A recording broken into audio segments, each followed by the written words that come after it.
Hi, this is Mike, and I am joined today by my friend Angela Wyman, or do you prefer to be known as Angela Marie? I'm good with either one. Okay. So today is May 25th, 2020, Memorial Day. And Angela, you have a story to tell.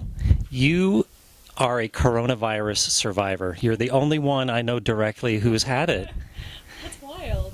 So why don't we just start out and, before you get into it, am I safe being so close to you? Okay, so everyone is going to argue about absolutely everything we say today. So let's just put that out there right now. Guys, we're doing this for your entertainment. We're doing it because you asked. Please don't make anything politicized. Please don't argue. We're all doing the best we can. We're all kind of in it together, if you will. So everything we're saying comes with a disclaimer. This is just our opinions, just our thoughts. Of course, you're free to disagree, but please do it civilly. So that being said, I think you're perfectly safe. Otherwise, I wouldn't want you to be here. We are sitting outside, as people can see. This is actually my front porch. I live in Lake Las Vegas. We are, we're not smooching on each other or anything like that, even though you guys seem to think we do that behind the scenes. But we are being very responsible about that. He did clean the microphone, all that kind of stuff, But no, we're not going to wear masks. We're not 6 feet apart. We're probably 3 feet apart, so that we can be in the same camera frame. And my personal thought, I think you couldn't be with a safer person because, yes, I have had coronavirus, CV-19, however you want to call it, and I'm already recovered. I have the antibodies, so again, don't argue with us about this, okay? But I don't believe that I can get it, and I don't believe I can give it to you again. So, long answer to a short question, guys. Yes, I think you're perfectly safe to be here. Well, thanks, Angela.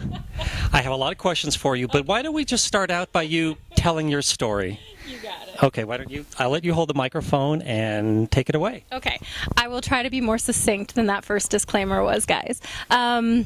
And forgive me if I'm a bit all over the place. Again, I'll try to be clear, but we'll make sure we answer whatever you're actually curious about. Short version, in mid-March, I started not feeling well, and it came on very quickly. So March 22nd, I came home, remember taking a shower with my husband and saying, I think I might be having some allergy problems, which sometimes happens around different people's dogs and things. And by March 23rd, I was sick, just incredibly sick. Couldn't get out of bed sick. I had a fever that alternated with chills. My head was pounding. I had a hacking deep cough. And I mean, this all came on like that. And at this point, we were all aware that the world was kind of shutting down and things were going on. So just stayed at home for several days. Went into a doctor that Friday who told me it was nothing but seasonal allergies and lectured me for 5 minutes on how I should be taking Flonase. Thank you very much, Urgent Care Centers of Henderson, for telling me my COVID was seasonal allergies, which I do not have. So I was pretty disgusted with that. So I came home, and during all of this, I just stayed at home. The only person I saw was my husband. The following week, I was able to start doing telemed, which is a godsend. I really believe in telemed. I think it's wonderful. Because of what telemed said, I was able to get on a waiting list for the CV test. So I got sick March 23rd. I wasn't able to get a coronavirus test until April 5th. So it was quite a long time, and I remained the same level of sick that entire time. The fever, the chills, I lost my sense of smell, just extreme fatigue. I mean, you couldn't drag yourself out of bed. At one point, trying to take a shower, I had to sit down in the shower. I mean, it was just that tiring. Finally, was able to get a test on April 5th. They told me that they would text me if I was negative and call me if I was positive, and that would be in approximately 4 days. 9 days later, I was still waiting on my test results and still sick, getting better though, thank God. And finally, the short version of that is apparently they lost my test, but I was still on the list to be called for a positive test. So they knew I had a positive test, and yet they couldn't find it. So they went back and forth with me on saying, well, we can't find it, so you have to assume you're negative, and we can't find it, but you're on our list, so you have to assume you're positive. Quite literally 2 weeks after that, I was finally able to get in touch with someone who said, yes, indeed, we found your test, you were positive. At that point, I was fine. It had been 5-6 weeks into it, so that's the short version.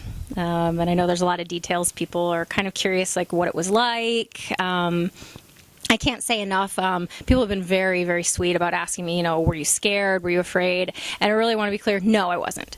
It was miserable, and I was very sick, and I do not wish it on anyone, but at the same time, I was absolutely not afraid. I did not need a hospital. I did need a doctor, that's for sure. But no, I didn't need a hospital and wasn't afraid that way.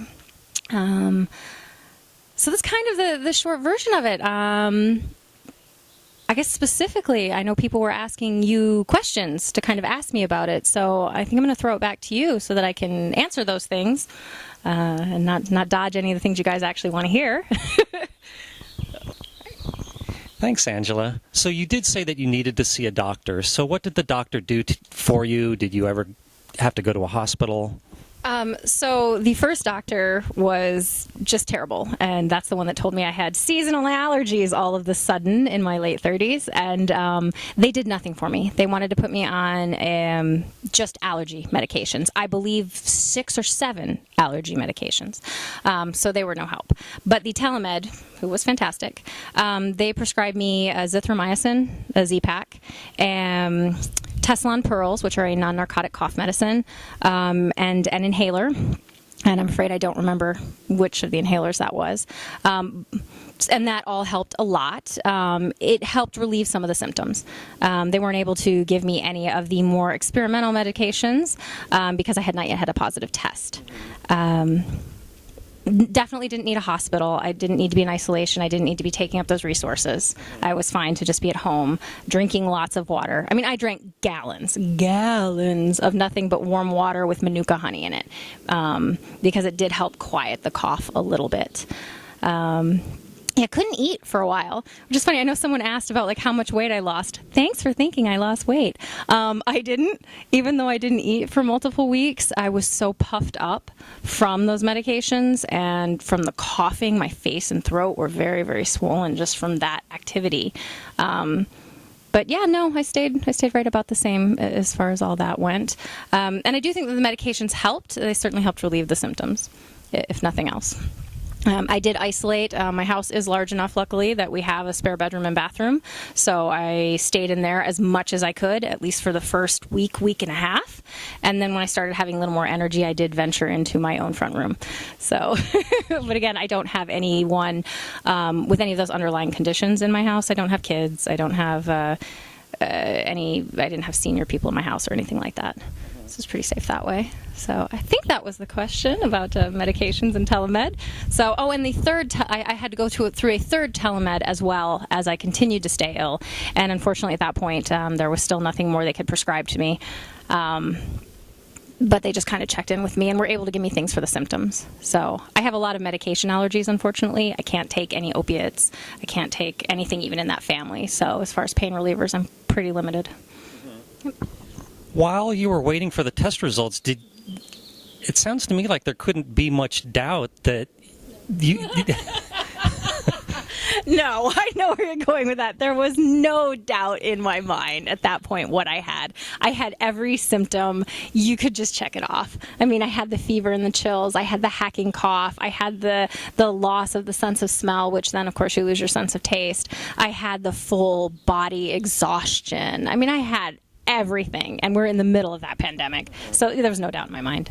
I have had bronchitis on numerous occasions. A lot of it, I think, just from working in smoky type environments, casinos and nightclubs and things. And this was very similar in a lot of ways to just a really nasty bronchitis, or if you've ever been unfortunate enough to have pneumonia. It was a lot like that too. So, yeah. So from the time you got it to the time you were fully recovered and, say, able to ride a bicycle, how much time was that? 5 weeks, I believe, because it was 3 weeks of truly being sick. And the better part of 3 weeks just at home in bed. And of course you're staying at home, but I mean really not even leaving your bed except to drag yourself to the couch. It was a big day when I finally had the energy to get up and wash my hair. So it was rough. But yeah, about 5 weeks. And how do you think you contracted the coronavirus? So I'm not sure. I have a couple of ideas. I was still working. until the world shut down. So as a lot of you guys know, I primarily work in entertainment. So I do stage shows in town, and I sing with a bunch of bands. And the beginning of March was actually quite busy for me. I had quite a few shows at Super Summer Theater. I had shows at Firelight Barn, and I worked the Mertech convention, which is a big tech convention. So it could have been, and those were all very close together. So unfortunately, other than one of those three, I don't know. But yeah, I was out in public, so sorry. Thanks, Angela. So some of my followers who also follow you have some questions for you that they submitted in advance. So Alan Mendelson asks, if you weren't sure where you caught this, could you have done anything to avoid getting it? No, I don't think so at this point. I was continuing to work, but we were being smart as far as the shows went. We had smaller audiences, and we cut off any audience interaction. So I don't really think there was. Okay. So Beach Bum Babs doesn't have a question. She just says, I'm very glad she's on the mend. Best wishes from me. And she does have a question. She asked, what are your opinions about working now that you've been through this? Like, is this going to change? Like, let's say everything gets better again. How is it going to change your life? I got to be honest, guys, I don't think it's going to change my life that much. I mean, obviously our entire world has changed in many ways, but once the world reopens, I'm going to continue to work in entertainment. I'm going to continue to work with people, and I'm going to be that idiot with the free hugs t-shirt, because that's who I am. I wash my hands like crazy anyway, and I do try to be smart about that. But yeah, no, I'm going to continue to work. I'm going to continue to work at veterans' homes as soon as they reopen and it's safe for the residents. So I look forward to that. Okay, so Paradigm doesn't have a question, but he says, Wiz, please give Angela my best, and glad that you're doing better. Angela, D. Rich asks, I don't know about Angela's living situation, but I was wondering if anyone else in her household got sick. Sure. Well, for inquiring minds, I live with my husband, 4 cats, a hedgehog, and a rabbit. So that's my household situation. And yes, my husband got sick before I did. He actually got sick at the middle end of January. So this was before things were a huge pandemic. It's before there was testing. It's before we knew what was going on. But 2 reasons we absolutely think it was COVID. He had the exact same symptoms I did: the fever, the chills, the body ache, the hacking, the headache, the loss of smell, all of it. And it lasted the same amount of time, basically, the 3.5 weeks. And then what really makes us think that it was our new nasty friend, the cooties, is he didn't get sick from me. Being in my house for that amount of time. And although I did try to quarantine in that other bedroom, like I mentioned, you're still in a small space. And, he certainly was trying to take care of me. So, yeah, the fact that he had all the same symptoms, things, we do think he got sick. And do you think he may have given it to you? No, I think the incubation time was too long. As much as I'd love to blame him, I don't think it was his fault. He was better by the beginning of February, and I didn't get sick until the middle of March. So even with a long incubation period, I don't think that that's the case. Okay, so you could have lived with him and not caught it then. Yes. So when he was as sick as he was, again, we thought that it was just like a flu or a nasty cold. But again, he segregated himself in that back bedroom because that's just what we do when one of us gets sick. But I was definitely in there trying to feed him and, do things like that. I did use a ton of Lysol on any shared surfaces. And because we both have dealt with health issues over the years, we're very conscious about things like light switches and things. So I did get a little bit sick. I had about 4 days after he was sick where we thought I was going to come down with it, but I seemed able to fight it off at that time. All right. So Trang Lam just says, keep feeling better, Angela. So happy Angela is recovering. And just some more people that wish you well. Smooth Graf says, he says, glad she's doing okay. DJ Teddy Bear. Oh, hi, Dave. says, I'm looking forward to giving both you and Heather a big hug when he gets here for G2E. And he says, I hope it doesn't get canceled. God, I hope so too. So So Coilman wants to know, and I know you touched on this, but how much weight did you lose through the whole thing? And I know you remember that one. And what did you want to eat once you got better? Yeah, we touched on that one. Guys, I wish I'd lost some weight, but I'm anywhere from 136 to 142 pounds. A lot of it in my chest. So it just is what it is, guys. I know we all love to discuss my weight for some reason on these things. As far as food, yeah, not being able to eat. When I did start eating again, the only thing I could stomach was plain white rice, because it did definitely cause some discomfort in your stomach. But now that I can eat real food, all I want to eat is my mother's coffee cake. My mom's a hell of a cook, so she actually made me a coffee cake. Thanks, Angela. So Mission 146 just says that he's happy to that you're recovered, as well as your husband. And Quadriga, I know you touched on this one too, but he mentions that men seem to be hit harder by the virus than women, and he wants to know who was hit harder between you and Steve. And I know you touched on this, but Yeah. I hate to say it. I think I had it worse than him in some ways. My cough was worse. My hacking, barking cough was so bad that quite literally one of the people that lives near us asked my husband what was going on in the house because it sounded like a circus seal. So my cough was way worse, but his fever was way, way worse. My fever didn't top out 101 tops, and his went way worse than that. So, sorry guys, that one's a wash. okay. Gordon888 wants to know, have you ever had any other illness, injury, or medical experience that was comparable to this? Yes. So, like I mentioned, unfortunately, I have had fairly severe bronchitis on a fairly regular basis, which I believe is from working in the casinos and smoky nightclubs and things like that. I also, unfortunately, had pneumonia at one time in life, and both of those were very similar as far as the feeling of not being able to breathe and the lung issues. So, yeah. Other than that, yeah, I've had tons of medical stuff. I've broken all kinds of bones, guys. I was a cheerleader, but not relevant. Okay.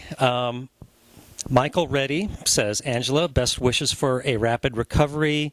Live each day to the fullest and throw lots of hard eights when the time is right. Nice. Pat Bennett says, I still watch your How to Play Craps videos and glad to know you beat the coronavirus. Wishing you the very best. John Muskin says, Angela, best wishes for your speedy recovery.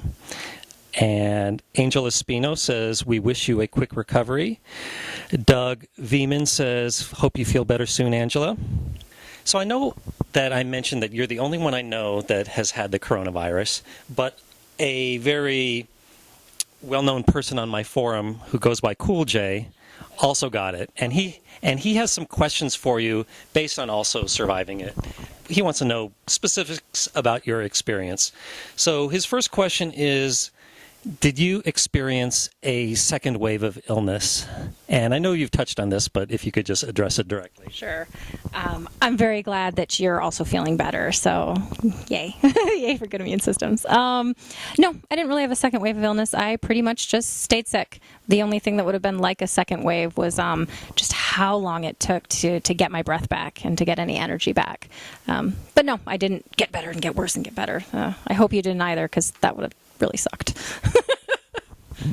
So Cool J also says that he had really vivid, weird dreams when he had it, and he thinks it may have been because of his fever, but he wants to know if you had any strange dreams. Ooh, okay, great question. As far as fever dreams, my husband, I mentioned that he had a way higher fever than I did. He had the craziest, wildest, loudest fever dreams ever. I mean, in 10 years, I've never seen anything like it with him. And he'd wake up and think some of them are real, and that was pretty wild. For me, I didn't necessarily have fever dreams, but yeah, the vivid dreams.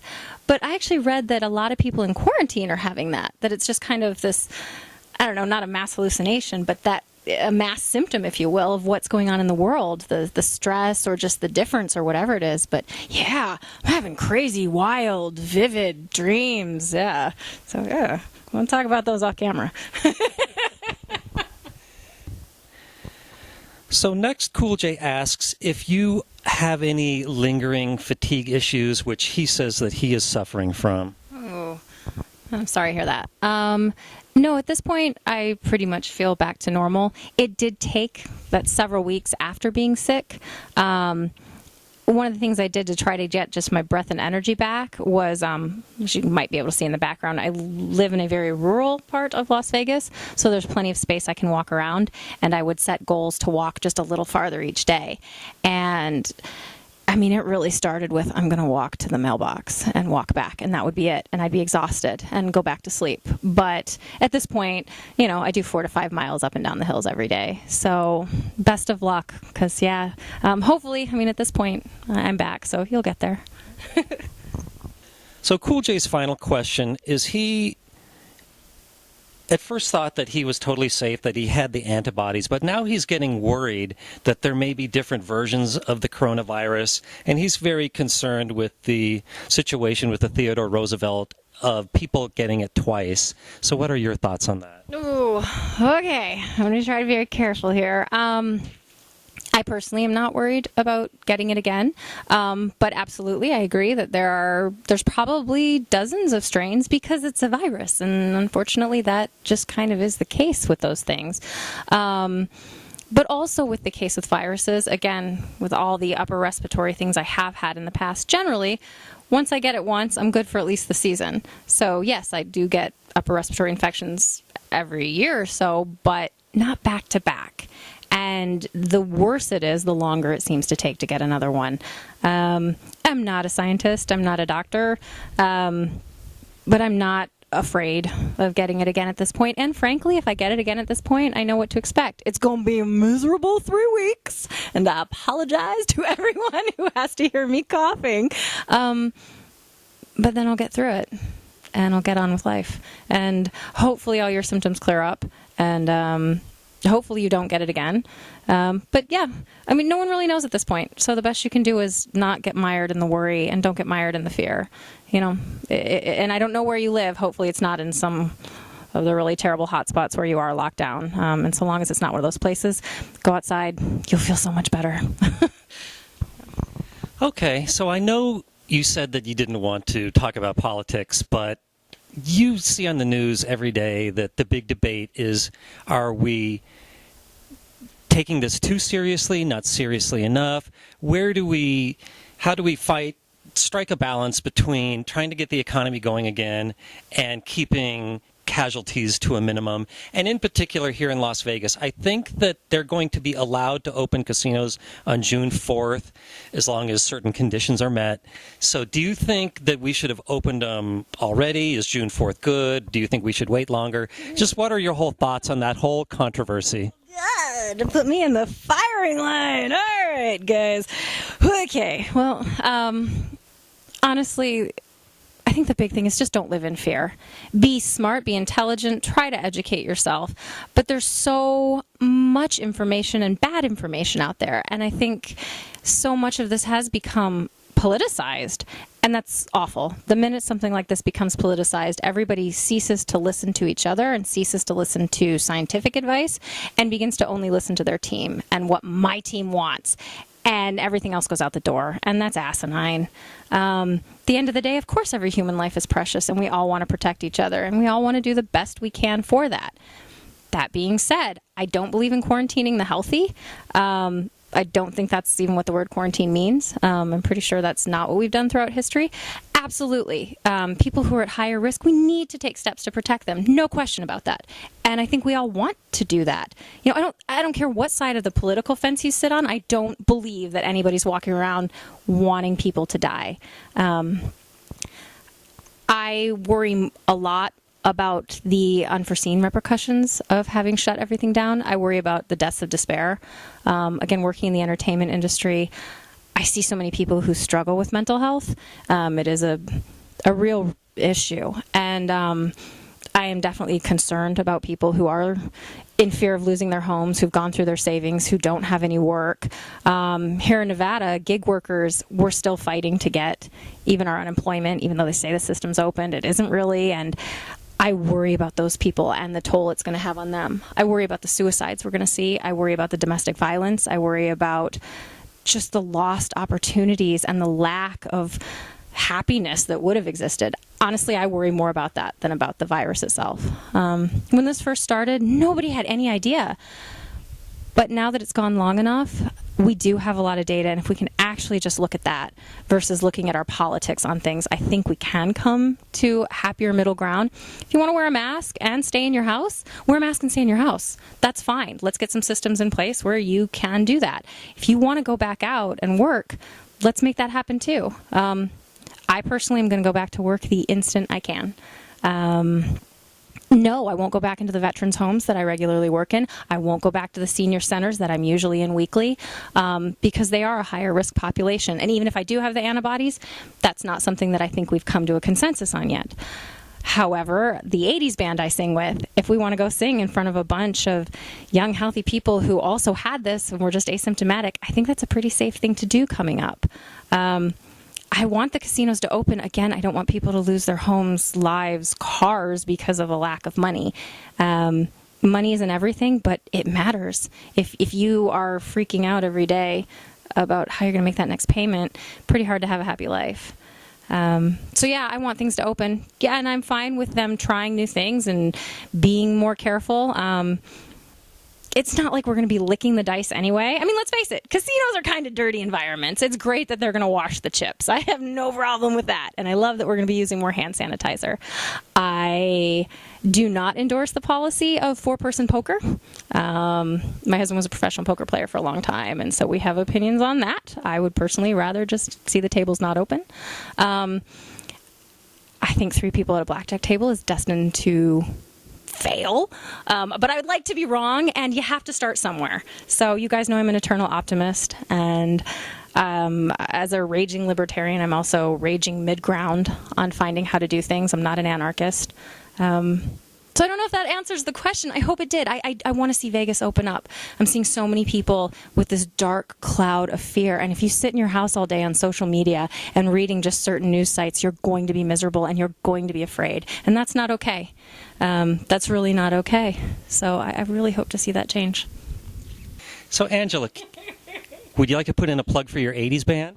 I would love to put in a plug for the 80s band. So we're called 88 Miles Per Hour. Our bassist plays with Hoobastank. Our drummer plays with Prince's band. And then there's me, a fantastic guitarist from the Maidens. So yeah, you can check out our website. We hopefully, fingers crossed, we'll be doing a reopen Vegas civic event pretty soon. Great. I'm going to look for you once things get back to normal. So who is that you're holding there? Hey, this is my baby. So, this is Loki Woo. This is one of my 4 cats, and I don't know if you could hear on camera, but she was screaming through the door, so we went and got her so she'd come say hi. Now, it may be hard to tell, but when I came in, I remarked that I had never seen a cat like this before because she has such short feet. She does. So she's a munchkin, which is a naturally occurring genetic mutation. They're basically dwarves. But yes, she's the dachshund of cats. But yes, it's perfectly healthy. All their insides are the normal space and size and things like that. But yes, she's my little munchkin. I have 2 little white munchkin sisters and then 2 other just fabulous shelter kitties. Speaking of munchkins, do you know the name of my business? Lollipop Guild? That's right. Yeah. What are the odds? What are the odds? Thanks, Mike. Oh, so there's no segue for this, guys, but I just wanted to make a point of saying this. I volunteer at a food bank every Monday and Friday here in town, and I just want to say them because they're a wonderful resource. If you're here in Las Vegas and you're struggling, please go on their website. They'll find a resource to help you. So it's the justoneproject.org, and they're part of Three Square, and they run food banks every day, multiple locations, and they do a great job of really making sure you're taken care of, multiple resources, and they really do it with dignity. So please, if you're in this area and you're struggling, go on their website. Thanks, Angela. Is there anything else you'd like to say that maybe we didn't touch on? Just, guys, live your life. Be smart, be safe, make your own decisions, whatever it is that you're going to feel comfortable with. We will get through this. The world will get back to a good place, and I hope everyone stays safe and sane and healthy. So, and thanks, guys. Thanks so much for tuning in, and thank you for all the kind words. I really appreciate that. All right. Well, thanks so much, Angela. Thanks, guys. See you next time. Okay, bye.